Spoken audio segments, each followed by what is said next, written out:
Hello friends, नमस्कार। आपके अपने चैनल क्विकली स्टडी में स्वागत है। दोस्तों, आज हम लोग पढ़ेंगे गति और गति से रिलेटेड जितना भी चीज़ है वो सब भी करते चलेंगे। हम लोग लूसेंट और एनसीईआरटी बुक को कवर कर रहे हैं, जो कि किसी भी एग्जाम के लिए बहुत बहुत इंपॉर्टेंट है। हम लोग फिगर के माध्यम से समझते चलेंगे ताकि हम लोग को ईजी तरीका से समझ में आए, और कहीं कहीं पर जो जो क्वेश्चन प्रीवियस ईयर पूछा है उसको भी करते चलेंगे। चलिए दोस्तों, देर ना करते हुए हम लोग वीडियो को स्टार्ट करते हैं। देखिए, गति चैप्टर के हम लोग सदिश राशि और अदिश राशि ये दोनों पढ़ लिए थे।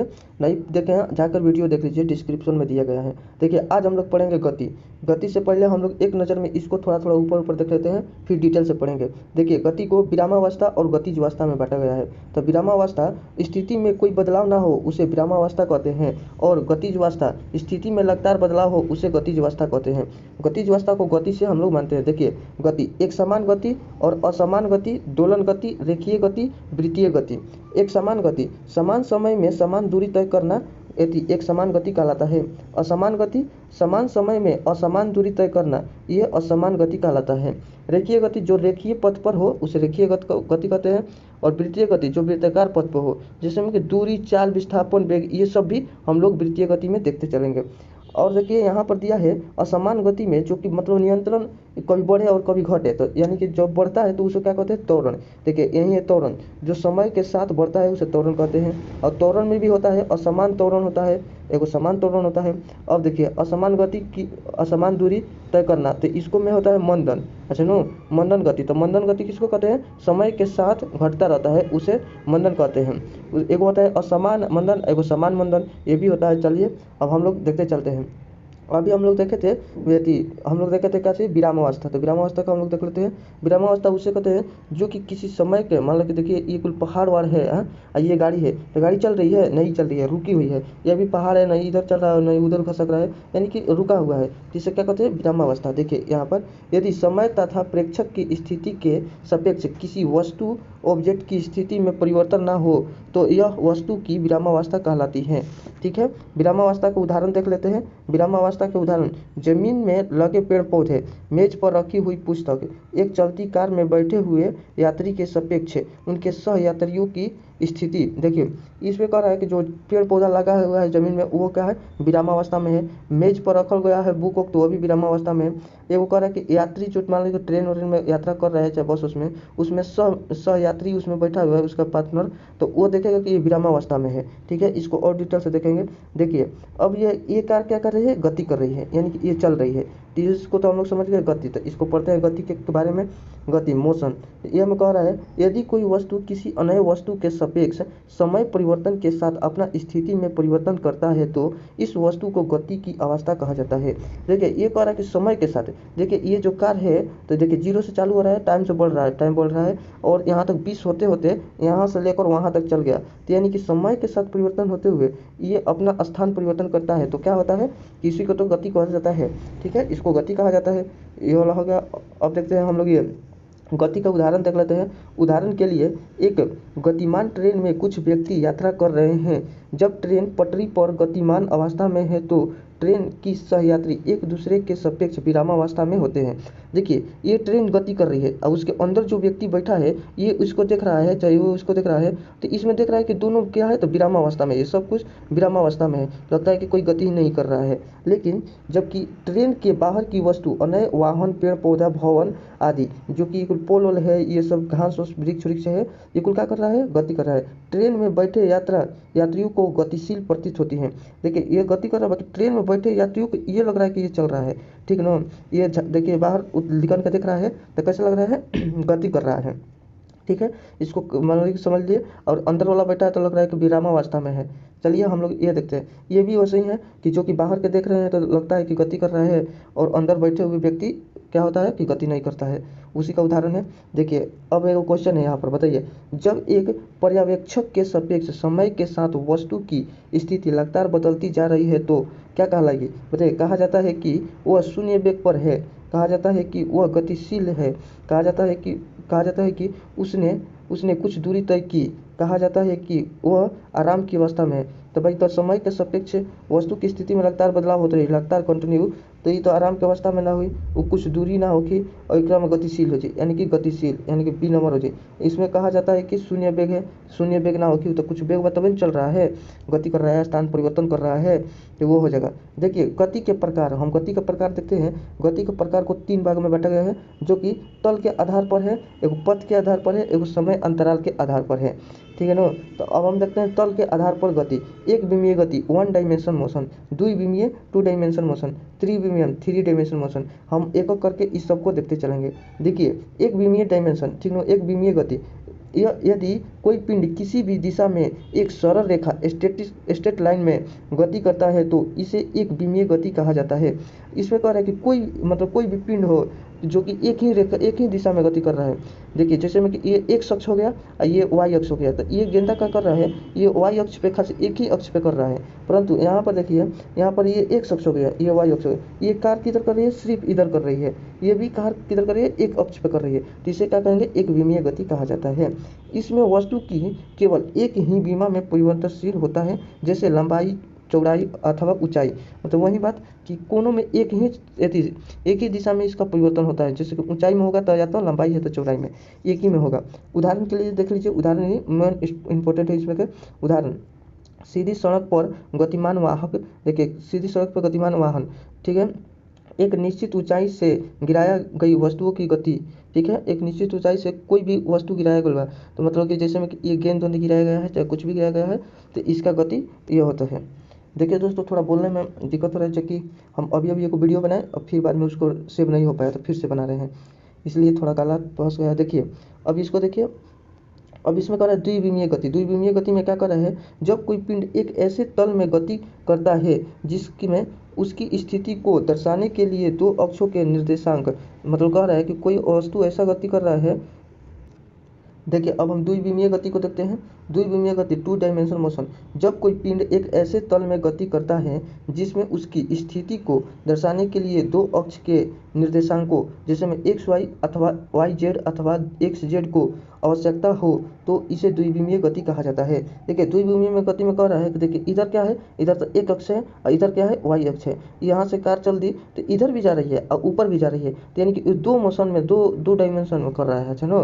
देखिए 2 विमा कर रहा है, इधर भी कर रहा है एक्स अक्ष, इधर भी जा रहा है वाई अक्ष, ऊंचाई भी जा रहा है, ठीक है, ये ऊंचाई होगा वाई, ये एक्स, तो ये 2 डायमेंशन हो गया। जैसे में कि ये लड़का है फुटबॉल का मारा, तो ये फुटबॉल तो ऊंचाई भी जा रहा है और इधर साथ साथ में इधर भी जा रहा है। देखिए इधर से आ गया तो इधर भी वाई हो गया ऊंचाई और इधर एक्स हो गया, ठीक है, तो ये हो गया 2 डायमेंशन। यहाँ पर भी है, मान लीजिए कि तोप के गोला होगा, तोप को छूटा तो इधर जा रहा है, तो वो कैसे जा रहा है, पैराबोला आकार में, ये भी पढ़ाया जाएगा। तो लेकिन ये जा रहा है तो कैसे जा रहा है, एक्स अक्ष में भी जा रहा है और ऊंचाई पर भी जा रहा है, यानी कि 2 डायमेंशन में जा रहा है। अब देखिए इसका उदाहरण देख लेते हैं, जैसे कि मैदान में कार की गति, ये कार की गति हो गया, और तोप से दागी गई गोले की गति, नदी में नाव की गति, किक मारने के बाद हवा में फुटबॉल की गति, ये कुल क्या होता है, 2 डायमेंशन मोशन होता है। अब देखिए हम लोग 3 डायमेंशन देखेंगे, 3 विमीय गति। जब कोई पिंड इस प्रकार गति कर रहा हो कि समय के साथ उनकी स्थिति तीनों विमा में परिवर्तित हो रहा हो, तो इसे त्रिविमीय गति कहते हैं। इसमें वस्तु की स्थिति को दर्शाने के लिए 3 अक्षों की एक्स वाई जेड के निर्देशांकों की आवश्यकता होती है। ये त्रिविमीय गति में कह रहा है कि उधर तो 2 डायमेंशन पड़े थे तो 2 अक्ष की जरूरत हो रहा था, लेकिन इधर 3 अक्ष की जरूरत होगा। देखिए ये हवा में बॉल है, तो हवा में ऊपर है तो एक्स अक्ष से दूरी है और वाई अक्ष से ऊपर है और जेड अक्ष फिर है इधर जेड अक्ष में, यानी कि त्रिविमीय गति है। अब देखिए त्रिविमीय गति को हम लोग उदाहरण देखते हैं, जैसे किसी मक्खी की गति, या देखिए जैसे मक्खी या चिड़िया उड़िया की गति, ये सब गति हो रहा है तो कैसा है, त्रिविमीय गति है, ऊपर नीचे दाएं बाएं, यानी कि इसका 3 विमा में इसका हो रहा है। अब देखिए जब तेज हवा चल रही हो तो पतंग की गति, ये जब तेज हवा चल रही है पतंग की गति कैसे कैसे कर रहा है, ऐसे ऐसे ऐसे ऐसे कर रहा है, यानी कि त्रिविमीय कर रहा है, ये 3 डायमेंशन मोशन है, ठीक है, समझ में आ गया। इसको 3 अक्ष की जरूरत होती है 2 डायमेंशन के लिए, 2 अक्ष के 1 डायमेंशन के लिए सिर्फ 1 अक्ष की जरूरत होती है, ठीक है। अब देखिए पथ के आधार पर गति, पथ के आधार पर गति हम लोग पढ़ेंगे तो स्थानांतरीय गति, ठीक है, घूर्णन गति और प्रक्षेप गति। तो प्रक्षेप गति को प्रोजेक्टाइल मोशन कहा जाता है, ये बहुत इंपॉर्टेंट है दोस्तों। अब यहाँ पर है दोलन अथवा कंपन गति। ये दोलन अथवा कंपन गति के लिए हम अलग से एगो वीडियो बनाएंगे, उसमें अच्छा तरीके से बना देंगे, इसमें बहुत लंबा वीडियो हो जाएगा इसलिए अलग से बनाएंगे। अब देखिए वक्रीय गति, वक्रीय गति को हम लोग पढ़ते हैं जब कोई पिंड किसी घुमावदार अथवा वक्र पथ यानी कि कर्व पाथ पर गति करता है तो इनकी उसकी गति वक्रीय गति कहलाती है। इस गति में पिंड की दिशा में परिवर्तन के साथ उनके वेग भी परिवर्तित होते हैं। देखिए ये तो पिंड के साथ उनके वेग, देखिए ये जो मत्स्यथी है डॉल्फिन है तो वो क्या करिए इसका पिंड मतलब पूरा बॉडी के साथ भी उसका दिशा का भी क्या हो रहा है, परिवर्तित हो रहा है, इसका वेग भी परिवर्तित हो रहा है। ठीक है, जैसे में ये कार है तो वक्र पथ पर गति कर रही है, ठीक है ना, तो ये अपने क्या कर रही है, ये अपने वेग में भी परिवर्तन कर रही है। ठीक है, अब हम लोग उदाहरण देख लेते हैं इसका। उदाहरण क्या क्या होता है, देखिए यहाँ पर दे दिया उदाहरण में घुमावदार सड़क पर मुड़ती हुई कार। देखिए घुमावदार सड़क पर मुड़ती हुई कार, ये कौन है, वक्रीय पथ के है। और खिलाड़ी द्वारा बास्केटबॉल को फुटबॉल में डालना, ठीक है, और डॉल्फिन द्वारा समुद्र में गोता लगाना, ये कुल क्या है, वक्रीय पथ है। यही इंपॉर्टेंट है, उदाहरण ही इसका पूछा जाता है ज़्यादातर। ठीक है, अब देखिए अब पूरा है स्थानांतरीय गति। स्थानांतरीय गति, तो स्थानांतरीय गति को हम लोग कैसे करेंगे, देखिए जब कोई वस्तु अपना स्थान बदलती है तथा उस पिंड के सभी कण एक समान वेग से गति करते हैं तो उस गति को स्थानांतरीय गति कहते हैं। देखिए इसमें कह रहा है, पहले इसको उदाहरण देख लेंगे तो बहुत इजी तरीके से समझेंगे। जैसे में ये करें पृथ्वी की गति, ये जो पृथ्वी की गति है तो क्या कर रहा है कि ये अपना स्थान तो बदल रहा है लेकिन इसके साथ साथ उस स्थान पर जितना है उसका साथ इसका पिंड में जितना कुछ भी जुड़ा है कण, तो वो भी वेग में अपना गति कर रहा है। सिग्नो सभी कण एक समान वेग से गति कर रहा है। देखिए जैसे में कि यहाँ पर दिया ट्रेन की गति, वायुयान की गति, ये जैसे एरोप्लेन है ये उड़ रही है तो अपना वेग में परिवर्तन के साथ साथ क्या कर रही है कि अपने कोण और जितना इसमें बॉडी पार्ट जुड़ा है वो भी साथ लेकर चल रही है। ठीक ना, उसे कहते हैं स्थानांतरीय गति।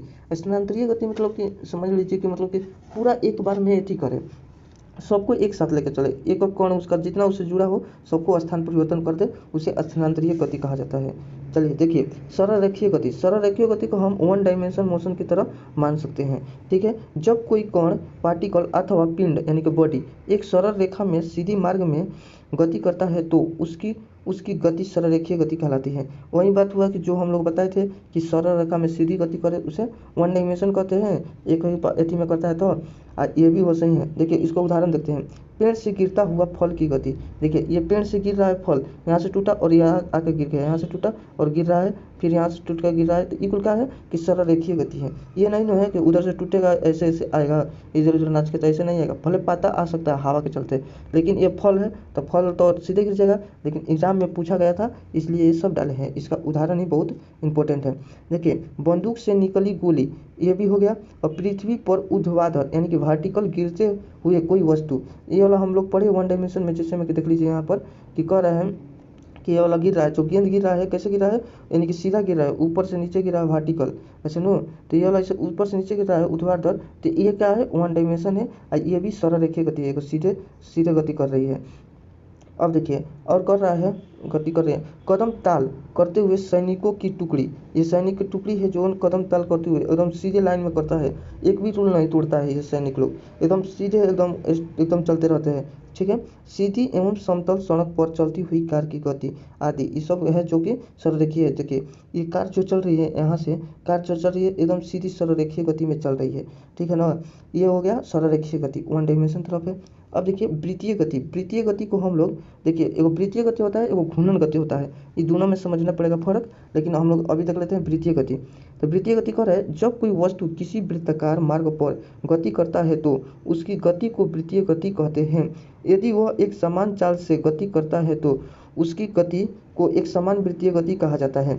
ठीक है, इसमें कह रहा है कि कोई भी वस्तु के चारों ओर ये क्या करता है, वृत्ताकार पथ पर गति कर रहा है। जैसे में देखिए समझिए ये सूर्य भगवान है, इनके चारों ओर क्या कर रहा है, पृथ्वी गति कर रहा है, तो ये क्या हो गया, वृत्तीय गति हो गया। उदाहरण देखते हैं, सूर्य के चारों ओर पृथ्वी की गति, वही बात है सूर्य के चारों ओर पृथ्वी की गति हो गया।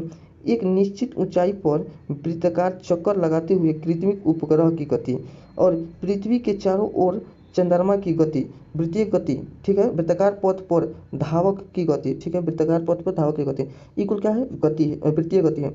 वृत्तीय गति ऐसे याद करना है कि जो किसी वस्तु के चारों ओर घूमे रहो वो क्या कहलाता है, वृत्तीय गति कहलाता है। ठीक है, और देखिए यहाँ पर अब आगे चलते हैं। देखिए यहाँ पर कह रहा है वृत्तीय गति में कि उदाहरण है सूर्य है, सूर्य भगवान है जो कि चारों ओर से ये सब क्या कर रहा है कि गति कर रहा है, ये सब गति कर रहा है, ये कुछ जितना भी एथी है सब गति कर रहा है चारों ओर से। ठीक है, अब देखिए हम लोग पढ़ते हैं वृत्तीय गति के कुछ और उदाहरण में। देखिए यहाँ पर क्या है, तो वृत्तीय गति एक त्वरित गति होती है क्योंकि वेग की दिशा प्रत्येक बिंदु पर बदल जाता है। त्वरण की दिशा वेग की दिशा के लंबवत होती है।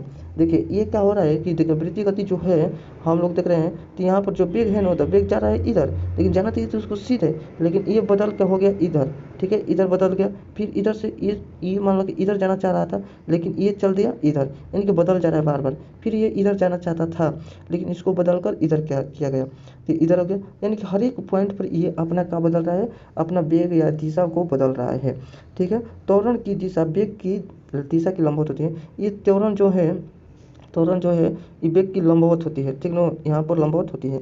अब कह रहा है देखिए, डोरी से बांधे हुए एक पत्थर को तेजी से वृत्त में घुमाया जाता है और घुमाने के समय डोरी टूट जाने पर पत्थर स्पर्श रेखा में उड़ जाता है, ठीक है, स्पर्श रेखा में उड़ जाता है।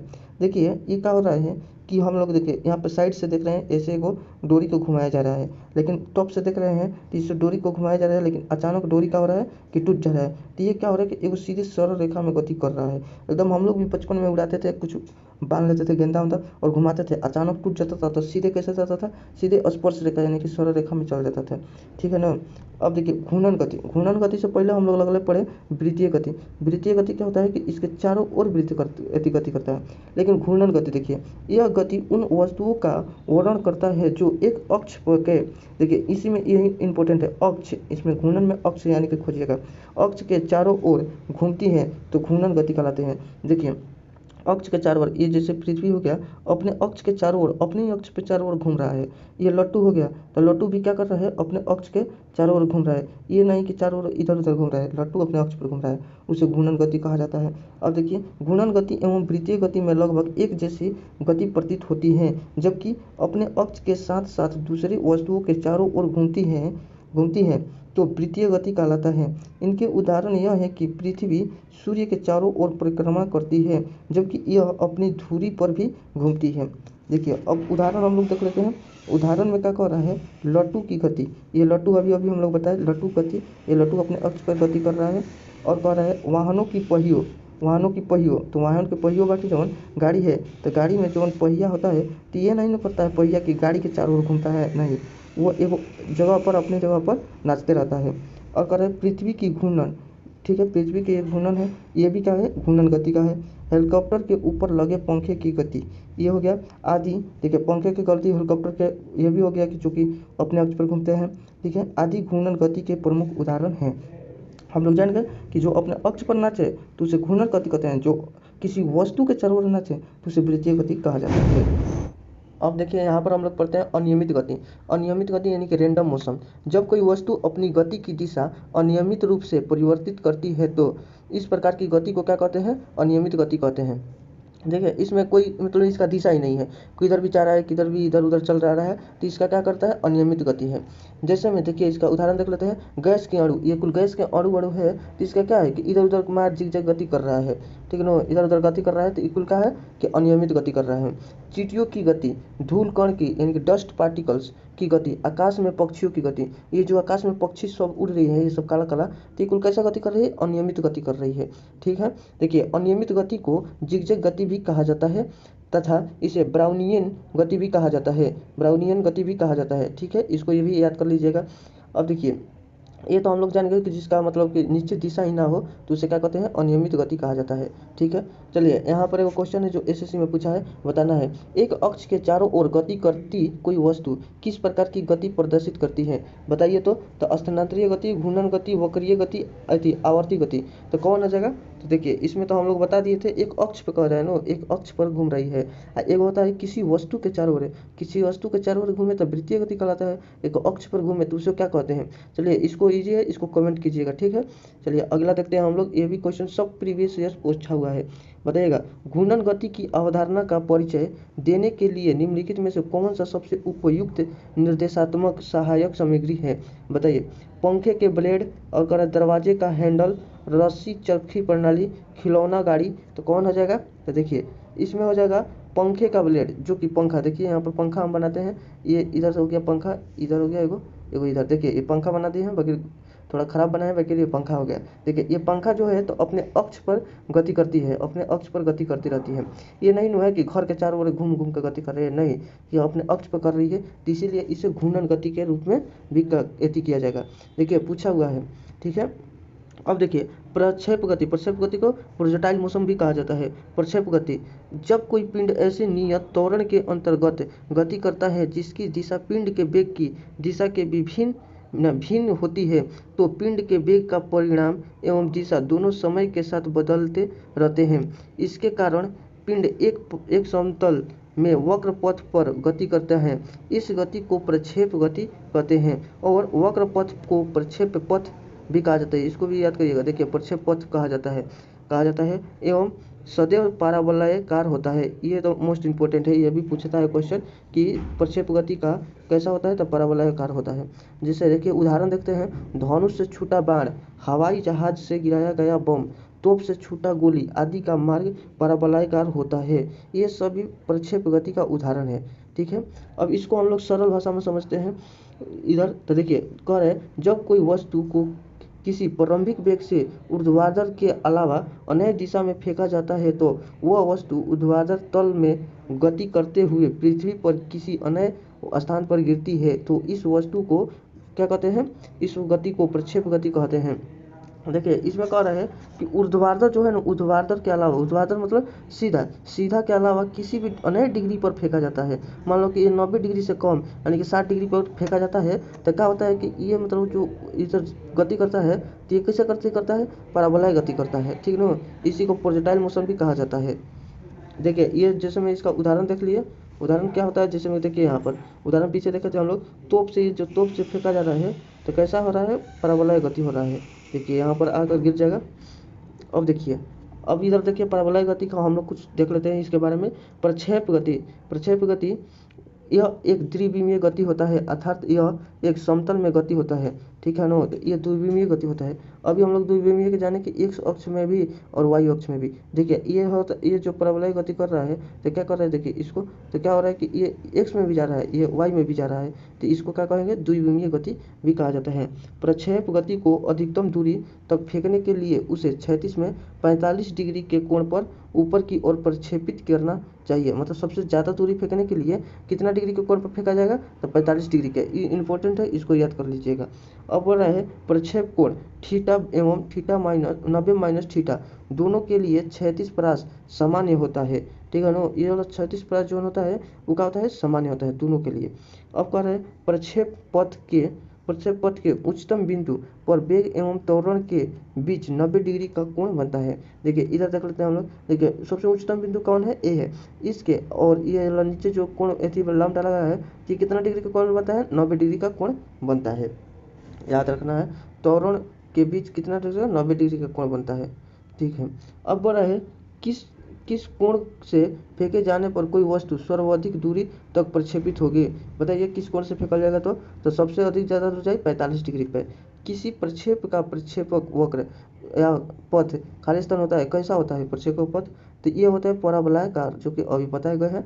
ये पराबोला, देखिए इल्यूशन से डायरेक्ट एक क्वेश्चन पूछा जा रहा है। देखिए क्षैतिज परास किसे कहते हैं, प्रक्षेपण बिंदु से पृथ्वी तल से टकराने की क्षैतिज दूरी को प्रक्षेप का क्षैतिज परास कहा जाता है, ठीक है, कहते हैं। तो देखिए ये हो गया प्रक्षेपण बिंदु, यहाँ से कोई गेंद को मारा जा रहा है तो ये क्या हो रहा है कि ऊपर प्रक्षेप हो रहा है और पृथ्वी तल पे आकर टकरा रहा है, तो यहाँ से और इसके बीच की दूरी को क्या कहते हैं, क्षैतिज परास कहते हैं, ठीक है। क्षैतिज परास के निकालने के लिए हम लोग क्षैतिज वेग कितना दिया है, यू कोस थीटा, तो यू कोस थीटा लिख देंगे। फिर दिया है उड़ीयन काल के मतलब कि जो हवा में उड़ रहा है उसको लिखेंगे, आगे भी पढ़ाया जाएगा इसको। तो ये सब के तो ठीक है, बाकी हम लोग को ये एकदम डायरेक्ट याद कर लेना है। क्या होगा, आर ये जो 2 नहीं होगा, स्क्वायर होगा, ठीक ना। यहाँ पर 2 गलती से टाइप हुआ है, लेकिन यहाँ पर स्क्वायर होगा, तो होगा आर यू स्क्वायर साइन 2 थीटा बटा में जी। देखिए जैसे मैं यहाँ पर सही दिया गया है, थोड़ा सा वहाँ पर एथी हो गया है, तो आर बराबर यू स्क्वायर साइन 2 थीटा बटा में जी। अब देखिए एक हम लोग क्वेश्चन देख लेते हैं जल्दी से। तो देखिए कह रहा है एक भाला को 20 मीटर प्रति सेकंड के वेग से 30 डिग्री के कोण पर फेंका जाता है, वह कितनी दूरी पर जाकर गिरेगा। कितने दूरी पर गिरेगा भाई, यहाँ से मान लो कि फेंके तो जाकर कहीं पर तो गिरेगा नो, तो वही कितने दूरी पे यहाँ से यहाँ तक की दूरी हम लोग का ज्ञात करना है।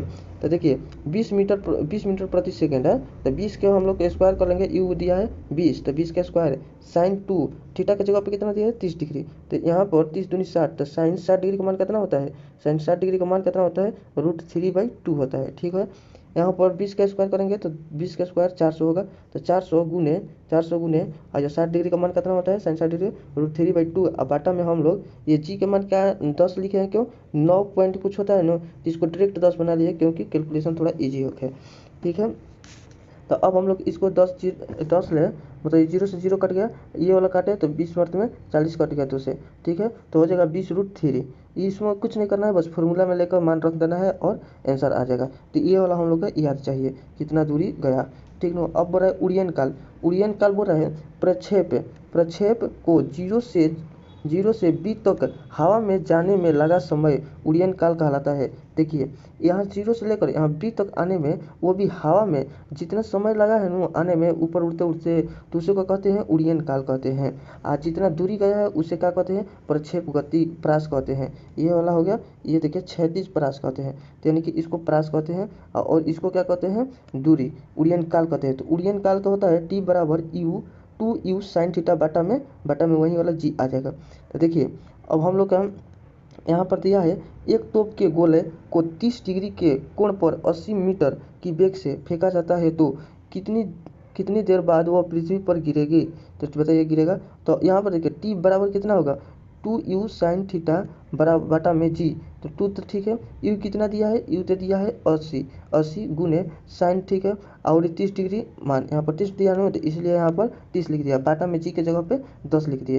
तो अब हम लोग देखिए साइन 30 डिग्री का मान कितना होता है 1/2 होता है, साइन 30 डिग्री का मान 1/2 होता है। ये 8 दूनी 16, यहाँ पर 8 दूनी 16, 0 से 0 कटा, यहाँ से 2 से 8 हाली में 16 कट गया, तो 8 मार्च में आ जाएगा, तो यहाँ पर 8 आ जाएगा आंसर। देखिए थोड़ा न्यूमेरिकल है, ये सब देखते चलिएगा क्योंकि ये कुल पूछा हुआ है क्वेश्चन। अब देखिए हम लोग का पूछ रहा है महत्तम ऊंचाई निकालने के लिए क्या करेंगे, प्रक्षेप के दौरान वस्तु विभिन्न ऊंचाई पर गति करती है, ठीक ना। तो जैसे में देखिए यहाँ पर भी एक ऊंचाई है, यहाँ पर भी ऊंचाई, यहाँ पर भी यहाँ पर है, ये कल क्या हो रहा है ऊंचाई बढ़ रहा है, फिर यहाँ पर ऊंचाई घट रहा है, तो यानी कि विभिन्न ऊंचाई पर गति कर रही है। ठीक है, इन सभी में जो सबसे ऊपर ऊंचाई होती है उसे महत्तम ऊंचाई कहा जाता है। इन सभी में सबसे जो ऊपर होती है उसे क्या कहते हैं महत्तम ऊंचाई कहते हैं। तो एच मैक्सिमम बराबर you square sine square theta बटा में 2g को हम लोग लिख देंगे और इसको याद कर लेंगे।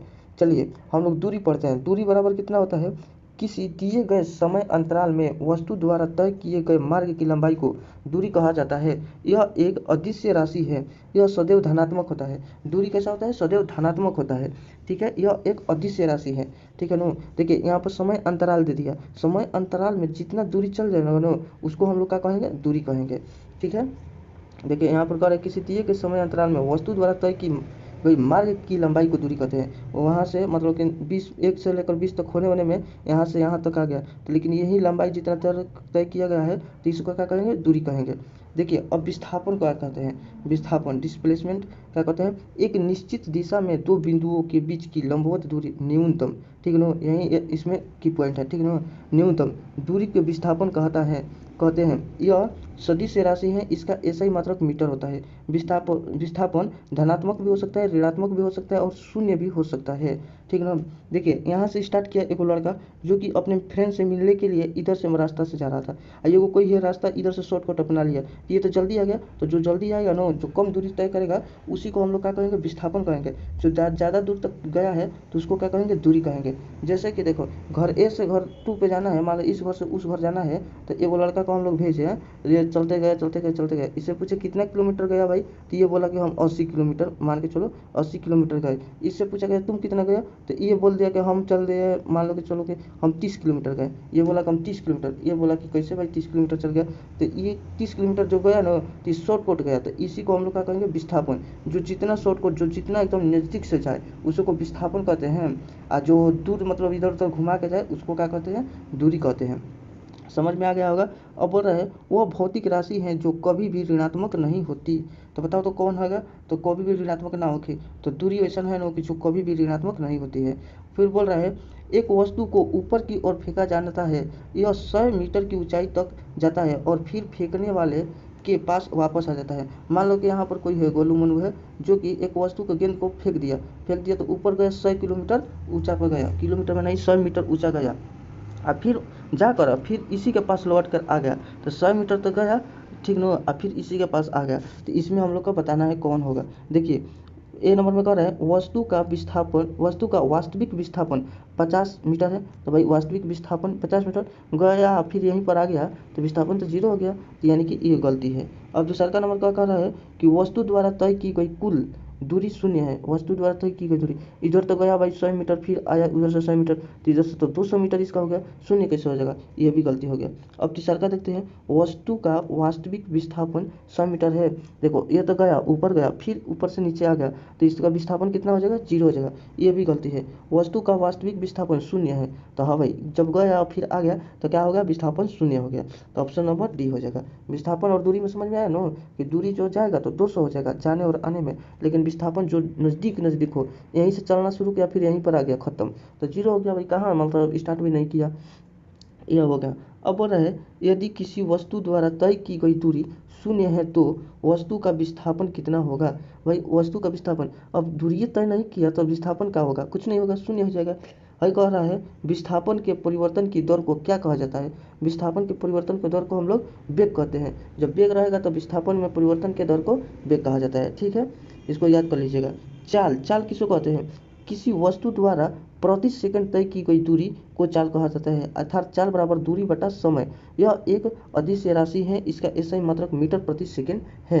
ये बोल रहा है कि 0 से तो भाई 20 तक जा रहा है, टाइम पे मिला, लेकिन ये कितना दूर गया है, तो ये तो दूरी मालूम चल जाएगा, लेकिन हम लोग को चाल बताना है, तो टोटल दूरी है, जितना टोटल दूरी आबाटा में टोटल समय हम लोग क्या करेंगे तो चाल निकल जाएगा प्रति सेकंड, ठीक ना, मालूम चल जाएगा कितना के चाल से चल रही है। तो टोटल दूरी जितना हो, मान लो कोई 1 2 3 4 5, हम 5 लिख लेते हैं, 5 आबाटा में कितना समय लग रहा है, 20 सेकंड है, तो इसी प्रकार से हम लोग निकालेंगे।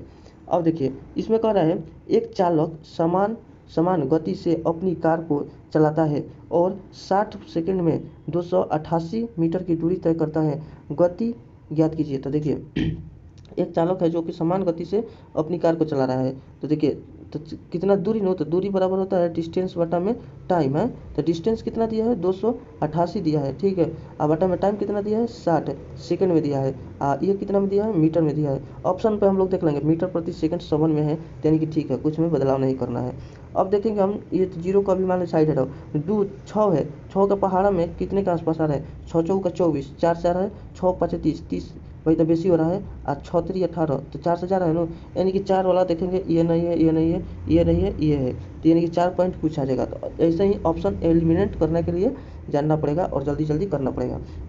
देखिए इसमें कह रहा है यदि कोई वस्तु किसी दूरी को V1 चाल से तय करता है और उसके बाद उतना ही दूरी को V2 चाल से तय करता है, तो संपूर्ण यात्रा में उसकी औसत निकालना है। मतलब कोई वस्तु है, देखिए अब क्वेश्चन देख लेते हैं, यहाँ पर बोल रहा है, थोड़ा समझ लेते हैं, जो है ना कि V1 चाल से उतना ही दूरी को V2 चाल से तय करता है, तो औसत चाल बताना है। तो देखिए इसमें क्या कर रहे हैं, एक व्यक्ति 40 किलोमीटर प्रति घंटा की गति से दिल्ली से जयपुर की यात्रा करता है और वह 60 किलोमीटर प्रति घंटा की गति से जयपुर से दिल्ली की यात्रा करता है, पूरे यात्रा की औसत गति ज्ञात कीजिए। तो देखिए डी बराबर कह रहा है कि ये तो दिल्ली से जयपुर गया 40 किलोमीटर प्रति घंटा के, जयपुर से दिल्ली आया तो कितने के 60 किलोमीटर प्रति घंटा के आया, तो हम लोग को औसत पूरा निकालना है। तो भाई जाने और आने में उतना ही तो दूरिया है, दोनों समान दूरी है, तो समान दूरी का फॉर्मूला क्या है, S बराबर V1 V1 V2 बटा में V1 प्लस V2, ये हो गया, लेकिन हम लोग S1 S2 लिखते हैं, कोई बात नहीं, तो यहाँ पर 2 गुने S1 के जगह पे कितना है 40 है, ठीक है, और S2 के जगह पे कितना है 60 है,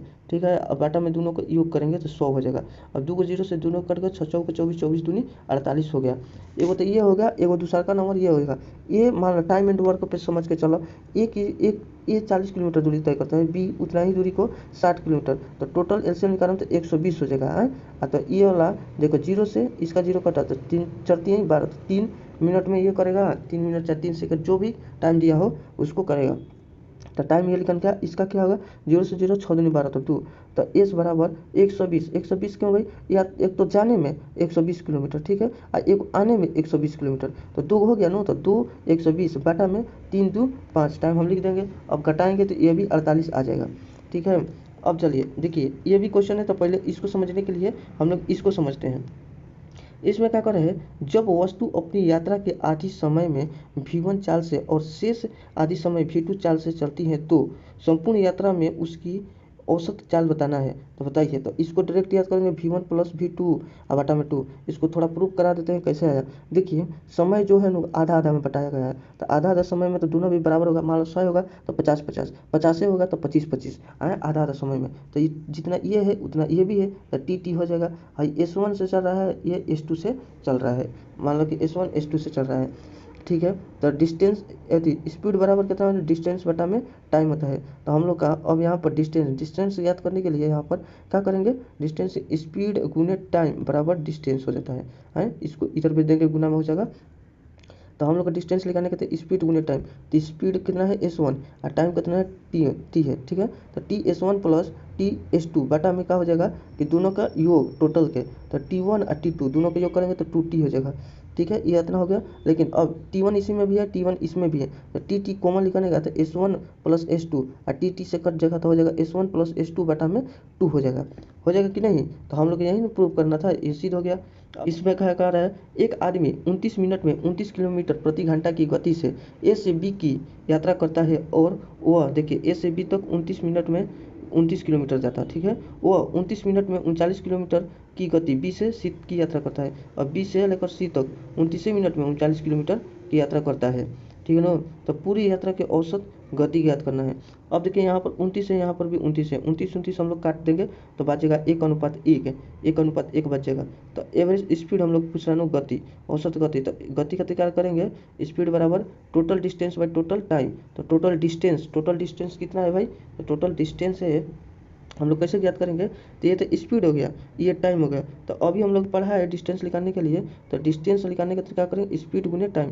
तो स्पीड 29 है, टाइम कितना है 1 है, 29 में 1 से गुना करेंगे तो 29 है, फिर 39 में 1 से गुना करेंगे तो 39, अब बटा में 2 से टोटल देखो T1 और T2, ठीक है, अनुपात में तो दोनों को जोड़ देंगे तो 2। अब इसको करेंगे, इसको जोड़ेंगे तो 68 बटा में 2 बराबर 34 किलोमीटर प्रति घंटा हो जाएगा, ठीक है ना। अब कह रहा है त्वरण किसे कहते हैं, यह कितने प्रकार के होते हैं, बताइए। तो यह कह रहा है किसी वस्तु के वेग में परिवर्तन की दर को त्वरण कहते हैं, ठीक है। त्वरण जब जब होता है, मतलब कह रहा है कि त्वरण तब होता है जब किसी वस्तु की गति बढ़ जाती है या घट जाती है या वह दिशा बदल देती है, तो त्वरण मतलब कि त्वरण होती है, ठीक है, घट जाती है, बढ़ जाती है या दिशा बदल जाती है। अब देखिए इधर कह रहा है बढ़ती गति जो लोग आमतौर पर त्वरण कहते हैं, बढ़ती जो गति है तो आमतौर पर लोग क्या कहते हैं त्वरण, और घटती गति को मंदी या मंदता कहते हैं, ठीक है। यह बदलती गति को सेंट्रीपेटल भी त्वरण कहा जाता है। इसका SI मात्रक होता है मीटर प्रति सेकेंड वर्ग होता है। तो अब त्वरण ज्ञात करने के लिए हम लोग क्या करेंगे, त्वरण गति देखिए, त्वरण तो याद हो गया, समझ में आ गया। एगो त्वरण जो कि मतलब कि लगातार बदलते रहा स्पीड तो उसे त्वरण कहता है, घटेगा तो मंथन कहते हैं, अब दिशा बदलेगा तो क्या होगा, यदि बदलती दिशा को सेंट्रीपिटल त्वरण कहते हैं। अब त्वरण ज्ञात करने के लिए एगो फॉर्मूला है जो कि बहुत इंपॉर्टेंट है, क्वेश्चन इस पर बनता है। त्वरण खातिर तो अंतिम वेग माइनस प्रारंभिक वेग और समय अंतराल यहाँ पर लिखाएगा, ठीक है ना। तो अब हम लोग देख लेते हैं, देखिए ये कॉन्स्टेंट वेलोसिटी से चल रहा है, समान गति से चल रहा है बेचारा। और ये क्या है त्वरण धीरे धीरे चल रहा है, बल्कि स्पीड बहुत बढ़ाते रहा है, देखिए शुरू में धीरे धीरे फिर बाद में बढ़ाते जा रहा है, इसे क्या कहते हैं एक्सेलरेशन यानी कि त्वरण कहते हैं। अब देखिए पूछ रहा है क्वेश्चन को देख लेते हैं प्रीवियस ईयर, जो कि किसी वस्तु का त्वरण इनके खाली स्थान में प्रति इकाई समय में हुआ परिवर्तन होता है, प्रति इकाई समय में वेग, जैसे कि यहाँ पर हम लोग देखें किसी वस्तु के वेग में परिवर्तन की दर को त्वरण कहते हैं, तो वहीं वेग में परिवर्तन की दर को कहते हैं, यह हो गया। अब इसमें कह रहा है यदि 5 सेकंड में किसी कार को वेग 5 मीटर प्रति सेकंड से बढ़कर 10 मीटर प्रति सेकंड हो जाए तो उसका त्वरण बताना है। तो देखिए बढ़ गया ना, तो बढ़ गया तो कितना, पहले अंतिम और फिर प्रारंभिक कितना था 5 था, ये फॉर्मूला पे, जो कि देखिए अंतिम वेग माइनस प्रारंभिक वेग बटा में समय अंतराल, तो ये हो गया। अब बटा में समय कितना है, तो 5 है, तो अब 10 में 5 घटा तो 5 बटा में 5, 5 बटा कर गया तो 1 मीटर प्रति वर्ग सेकंड हो गया, 1 मीटर प्रति वर्ग सेकंड, ठीक है। अब बोल रहा है यदि 10 किलोग्राम द्रव्यमान की किसी वस्तु पर 20 न्यूटन बल लगाया जाता है तो त्वरण कितना होगा। देखिए इसमें हम लोग ये मोस्ट इम्पोर्टेंट है, इसको हम लोग याद करेंगे। इसमें क्या करें, बल बराबर कितना है, द्रव्यमान यानी कि मास गुने त्वरण ए।